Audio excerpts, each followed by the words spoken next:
আজকের ভিডিও আমরা আলোচনা করতে চলেছি স্বামী বিবেকানন্দ এই স্কলারশিপ নিয়ে। তোমরা যারা এই বছর উচ্চ মাধ্যমিক পাস করে তোমরা বিভিন্ন কলেজে অ্যাডমিশন নিচ্ছ, তারা অবশ্যই অ্যাডমিশন নেওয়ার পর এই প্রকল্পে তোমরা কিন্তু আবেদন করতে পারবে।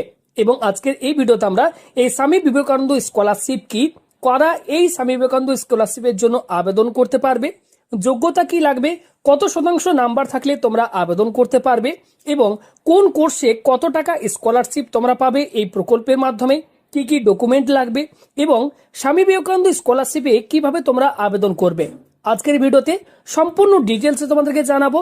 তো যারা এই মুহূর্তে ভিডিওটি দেখছো, প্রত্যেকেই ভিডিওতে লাইক করো, ভিডিওটি প্রচুর পরিমাণে শেয়ার করে অবশ্যই বন্ধু বান্ধব সকলকে এই স্কলারশিপ সম্পর্কে জানতে সাহায্য করবে। তো চলো আজকের এই ভিডিও শুরু করা যাক। তো স্বামী বিবেকানন্দ স্কলারশিপ কি? সবার প্রথম এই স্কলারশিপ সম্পর্কে চলো তোমাদেরকে একটু ডিটেলসে জানিয়ে দিই। পশ্চিমবঙ্গের উচ্চ শিক্ষা সংসদের উদ্যোগে পশ্চিমবঙ্গের উচ্চ মাধ্যমিক থেকে স্নাতকোত্তর স্তরে যে সমস্ত ছাত্রছাত্রীরা টাকার অভাবে তাদের উচ্চ শিক্ষা গ্রহণের জন্য অসুবিধায় পড়ছে অথবা টাকার অভাবে আর পড়াশোনা করতে পারছে না, তাদের জন্য উচ্চ শিক্ষার তহবিল থেকে তাদের পড়াশোনার খরচ চালানোর জন্য এই স্বামী বিবেকানন্দ স্কলারশিপ চালু করা হয়েছে। কারা এই স্বামী বিবেকানন্দ স্কলারশিপে আবেদন তোমরা করতে পারবে? দেখো, এক্ষেত্রে পশ্চিমবঙ্গের উচ্চ মাধ্যমিক স্তর থেকে শুরু করে স্নাতকোত্তর স্তর পর্যন্ত যে সমস্ত ছাত্রছাত্রীরা পশ্চিমবঙ্গের মধ্যেই তাদের পড়াশোনা চালিয়ে যাচ্ছে, কেবলমাত্র সে সমস্ত ছাত্রছাত্রীরাই পাবে এই স্বামী বিবেকানন্দ স্কলারশিপ। অর্থাৎ উচ্চ মাধ্যমিক থেকে শুরু হচ্ছে এবং স্নাতকোত্তর পর্যন্ত কিন্তু এই স্কলারশিপে আবেদন কিন্তু তোমরা করতে পারবে। এবার বলি এক্ষেত্রে যোগ্যতা তোমাদের কি লাগবে। ওকে, তো ছাত্রছাত্রীকে অবশ্যই কিন্তু পশ্চিমবঙ্গের স্থায়ী বাসিন্দা হতে হবে এবং পশ্চিমবঙ্গের উচ্চ শিক্ষা সংসদের সহায়তা প্রাপ্ত স্কুল কলেজ বিশ্ববিদ্যালয়ের অধীনে অবশ্যই কিন্তু পড়াশোনা করতে হবে।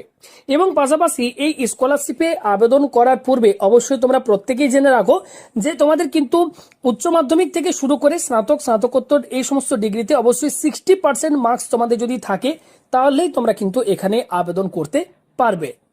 পাশাপাশি ছাত্রছাত্রী পরিবারের বার্ষিক আয় 2.5 লক্ষ টাকার বেশি হওয়া কিন্তু চলবে না। অর্থাৎ 2.5 লক্ষ টাকার মধ্যে যদি বার্ষিক ইনকাম হয়, ফ্যামিলি ইনকাম, সেক্ষেত্রে তোমরা কিন্তু আবেদন করতে পারবে। এবার তোমাদেরকে বলি এই স্বামী বিবেকানন্দ স্কলারশিপ পাওয়ার জন্য কোন কোর্সগুলোর মধ্যে পড়াশোনা করতে হবে। ওকে, দেখো, মাধ্যমিক ও উচ্চ মাধ্যমিক পাস শিক্ষার্থী, ওকে, বিএ বিএসসি বিকম নিয়ে তোমরা যারা কলেজে ভর্তি হয়েছো তারা আবেদন করতে পারবে। ওকে, এক্ষেত্রে ডিপ্লোমা এবং আইটিআই যারা করছো তারা অ্যাপ্লাই করতে পারবে। এআইসিটির অধীনে ইঞ্জিনিয়ারিং কোর্স যারা করছো, BTech, BE, architecture and MTech, তারা অ্যাপ্লাই করতে পারবে। মেডিকেল কোর্স, এমবিবিএস, বিডিএস এবং ডিপ্লোমা যারা করছো তারা অ্যাপ্লাই করতে পারবে। Nursing course, pharmacy course, paramedical course, BEd course, post graduation master course, এছাড়া এমফিল পিএইচডি যারা করছো তারাও কিন্তু এক্ষেত্রে এই স্বামী বিবেকানন্দ স্কলারশিপের জন্য আবেদন করতে পারবে। এবার আসি মূল বিষয়ে, কোন কোর্সে কত টাকা এই স্কলারশিপের মাধ্যমে তোমরা পাবে। ওকে, অর্থাৎ কোন কোর্সে কত টাকা এই স্কলারশিপের মাধ্যমে ছাত্রছাত্রীদেরকে দেওয়া হয়। দেখো, সবার প্রথম তোমাদেরকে জানাবো যারা দ্বাদশ শ্রেণী উত্তীর্ণ এবং তোমরা যারা কলেজে এবছর ভর্তি হচ্ছ তাদের যদি 60% নাম্বার থাকে উচ্চ মাধ্যমিকে, সেক্ষেত্রে তোমরা এককালীন 12,000 টাকা পাবে। ওকে, যারা বিএ এবং বিকম নিয়ে তোমরা কলেজে অ্যাডমিশন নিয়েছো তারা কিন্তু এক্ষেত্রে এককালীন 12,000 টাকা পাবে। এবং যারা এক্ষেত্রে সায়েন্স নিয়ে তোমরা কলেজে ভর্তি হয়েছো তারা কিন্তু এককালীন 18,000 টাকা পাবে। তবে অবশ্যই মনে রাখবে যাতে তোমাদের উচ্চ মাধ্যমিকে 60% মার্কস থাকে, তাহলে তোমরা কিন্তু আবেদন করতে পারবে। পলিটেকনিক ডিপ্লোমা যারা তোমরা কোর্সে ভর্তি হয়েছো এক্ষেত্রে তাদেরকে বলে রাখি, তারা যদি অ্যাপ্লাই করে এই স্বামী বিবেকানন্দ স্কলারশিপ প্রকল্পে সেক্ষেত্রে তোমরা পাবে 18,000 টাকা। ওকে, যারা ডাক্তারি ডিগ্রি অর্থাৎ মেডিকেল কোর্স করছো সেক্ষেত্রে তোমরা কিন্তু এককালীন 60,000 টাকা পাবে এবং অবশ্যই 60% নাম্বার কিন্তু থাকতে হবে। এবং যারা বিএসসি নার্সিং করছো ওয়েস্ট বেঙ্গল থেকে সেক্ষেত্রেও তারা কিন্তু এককালীন 60,000 টাকা পাবে এবং বিফার্ম কোর্সের ক্ষেত্রেও কিন্তু 60,000 টাকা এককালীন তোমরা পাবে। যারা GNM nursing, D farm, diploma paramedical course করছো তারা কিন্তু এককালীন 18,000 টাকা তোমরা এই প্রকল্পের মাধ্যমে পাবে। ইঞ্জিনিয়ারিং কোর্সেস যারা তোমরা করছো এক্ষেত্রে under graduate, post graduate and other courses AICTE approve, সেক্ষেত্রে তোমরা পাবে এককালীন 60,000 টাকা। অর্থাৎ বুঝতেই পারছো এই যে প্রকল্প যেটি রয়েছে স্বামী বিবেকানন্দ স্কলারশিপ প্রকল্প, এই প্রকল্পটি বিশেষ করে যারা আর্থিকভাবে দুর্বল ছাত্রছাত্রী রয়েছে তাদের জন্য। এবার বলি, তোমরা যদি এই স্বামী বিবেকানন্দ স্কলারশিপে আবেদন করতে যাও সেক্ষেত্রে কি কি ডকুমেন্ট তোমাদের লাগবে।